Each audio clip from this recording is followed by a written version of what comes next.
Hey friends, welcome back to the YouTube channel. My name is Bond. This is Oleg, and in today's video we're going to do a review of a Seiko watch. Do you have a watch in your collection that's a real love-hate relationship? One day you put it on and you love it, the next day you put it on and you're not so sure. This watch right here, this Seiko Sharp Edge, is one of those watches for me. It's a real love and a breakup relationship that I have with this watch. And in today's video I'm going to review it and try to tell you why that is. I bought the Seiko Sharp Edge reference SPB167 about a year ago. Usually when I buy a watch, I review it within a month or two. This one I held off for a really long time. I'm still not sure how I feel about it, but I figured after a year of ownership, I can at least formulate my thoughts somewhat. So first let's run through the specs. The watch has a diameter of 39.3 millimeters. It's 47.2 millimeters from one lug to another, 20 millimeter lug width, and it's only 11.1 millimeters thick. It comes in a stainless steel case, has a sapphire crystal with AR coating, that's right, a Seiko with a sapphire crystal, water resistance of 100 meters, it's powered by the automatic 6R35 Seiko movement, and a retail price of about $1,000. Hearing 39 millimeters diameter, you might assume that this watch wears really small, but it's far from a small watch on the wrist. Here's what it looks like on my 7.5 inches wrist. As you can tell, it wears like a pretty large watch. There isn't much of a bezel, pretty much the whole diameter of the watch is this dial, which takes up quite a bit of space and gives an illusion of a larger watch. I'd say this one wears like a 41, maybe even a 42 millimeter watch. It does this weird visual trickery of appearing larger than it actually is. Another aspect of this watch that appears larger than it actually is the thickness of the watch. Even though it's only 11.1 millimeters thick, on the wrist, for whatever reason, it appears larger. Maybe it's the way the case is designed. Maybe it's because it has this display case back, which protrudes quite a bit and makes the watch wear a little bit taller on your wrist. I don't know exactly why, but the watch does appear larger. It appears like a 12.5 millimeter watch than the 11.1 millimeter like it actually is. Lucky for me, I have a pretty big wrist, so I can wear this watch, but if you have a bit of a smaller wrist, don't get deceived by this 39 millimeter diameter. The watch wears large, so if you have a smaller wrist or if you prefer smaller watches, be warned, this watch is probably not for you. The case is made out of 316L stainless steel.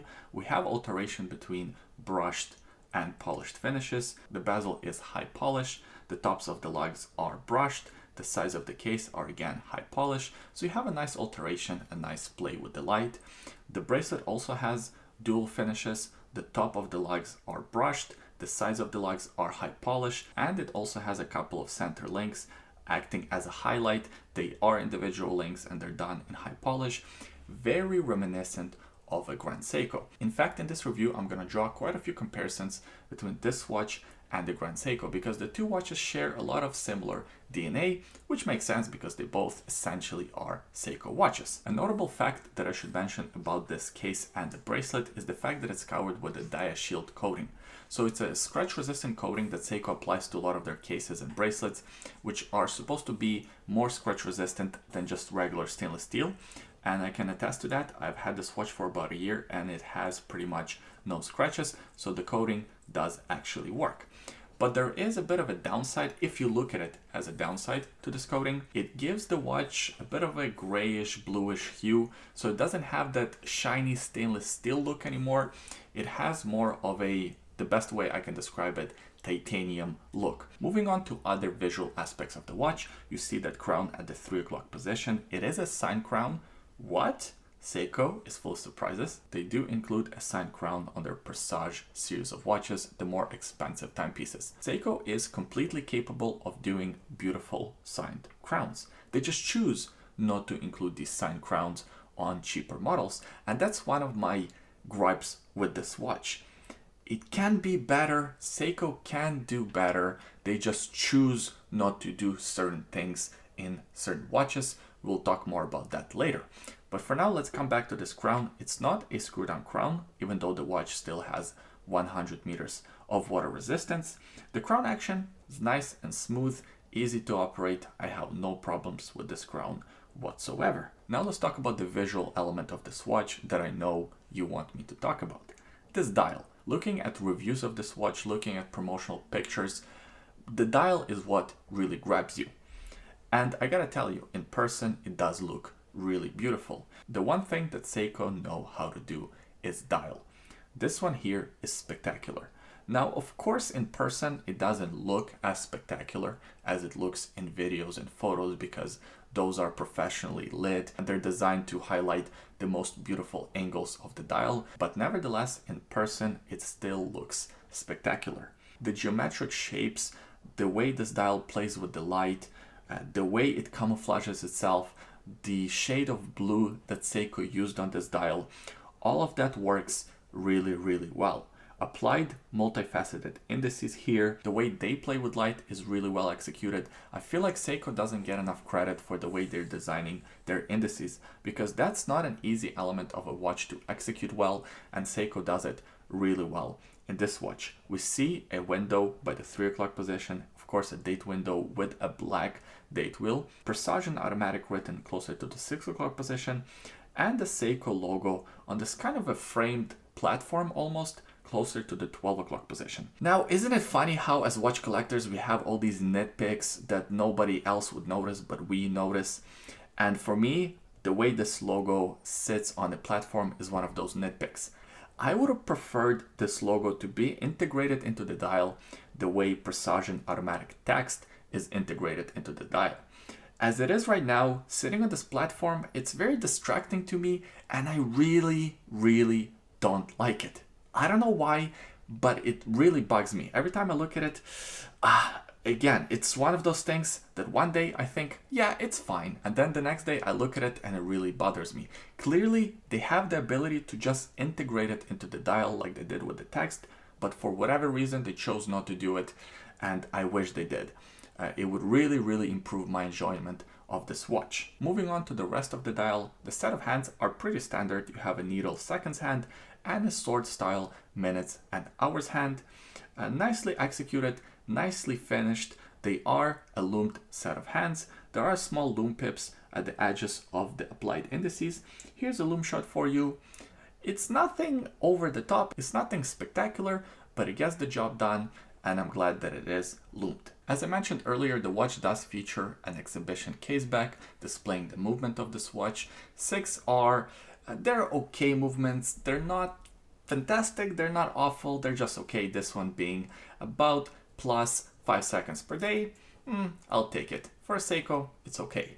Now the display caseback, I wish they didn't go with the display caseback. This might be a little bit controversial, but I wish they saved the thickness of the watch. Even though it's already pretty thin, the caseback adds quite a bit of height to this watch. So in my opinion, if they went with a solid caseback, they could have shaved some of the thickness from the watch and made the overall fit on the wrist better, but I might be in a minority about that complaint. Lastly, I want to talk about the bracelet and the clasp of this watch, and that's where a lot of my problems with the watch lie. So first of all, the bracelet.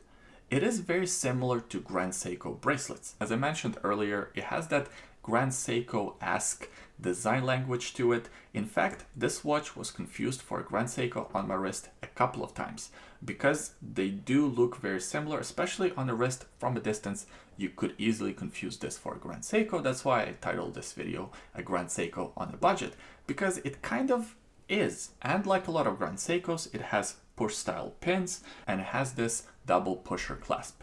Now this clasp is one of the biggest issues with the watch to me personally. It's just not very well executed. You find this clasp on a lot of cheaper Seiko models, and you also find this exact clasp on expensive watches like this one here. It just has a little bit too much give. It doesn't feel very secure. It doesn't feel very refined. I just think that Seiko could have done something a lot better with this clasp. It is sort of a similar story that we found with the signed crowns, or the lack of signed crowns in their cheaper models. I find the same or similar story with this clasp. Seiko have the ability to make this clasp better, but they just choose not to. If I were a more cynical person, I would say they probably don't put a better clasp on this watch in order to sell some of their more expensive watches, because if you could get everything that you wanted in a cheaper model, why would you buy the more expensive model? But I would think that only if I was very cynical. At the end of the day, the watch has a lot of positives and has some negatives. The positives to me are this incredible dial, the level of finishes that you find on the watch, the overall design language, that sort of Grand Seiko-esque design language about the watch, and the package that you get, at least on paper, specs-wise, is not too bad. However, the negatives, they're not very major negatives, are they? The clasp is poor. What else is new with Seiko? The way the Seiko logo is integrated into the dial, it's not great. And some quality control issues with the way the bracelet fits and a few other small things. But to me, it's not the number of negatives that really matters. It's not how big these negatives are, but it's more of what this watch could have been. This watch could have been so much better, and Seiko just didn't do it. They had the opportunity to do it, and they didn't. And in some ways, that's even worse, because they were almost there, and they didn't take it quite all the way. And now I have to wear this watch on a daily basis, and it has to frustrate me. So that is my love-hate relationship with this watch. I love a lot of elements of this watch, but the small few elements that I dislike, they just really, really bother me. I still haven't made up my mind whether I'm gonna keep this watch or sell it. I'll see in the future, but that's it. That's the review of the Seiko Sharp Edge SPB167. If you enjoyed this review, give it a thumbs up, subscribe to the YouTube channel, we release new videos every week, and leave a comment in the comment section below. Let me know what you think about the Seiko and what you think about their Sharp Edge line of watches overall. Do you like them? Do you hate them? I always enjoy reading your comments. By the way, today on my wrist, I'm wearing a GMT Master 2. I did a full review of this watch as well as my buying experience of this watch. I will leave those links in the description below. Also, in the description below, there are a couple of other links. There is a secret link, and there is a link to bondnativstraps.com. Check them out if you're curious. Thanks for watching this review. I hope you enjoyed it. I hope you had fun, and I'll see you guys next time. Bye. Just soaking in the heat by the fireplace.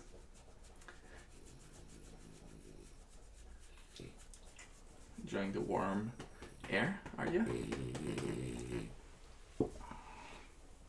You're such a good dog. Such a good boy, you know that?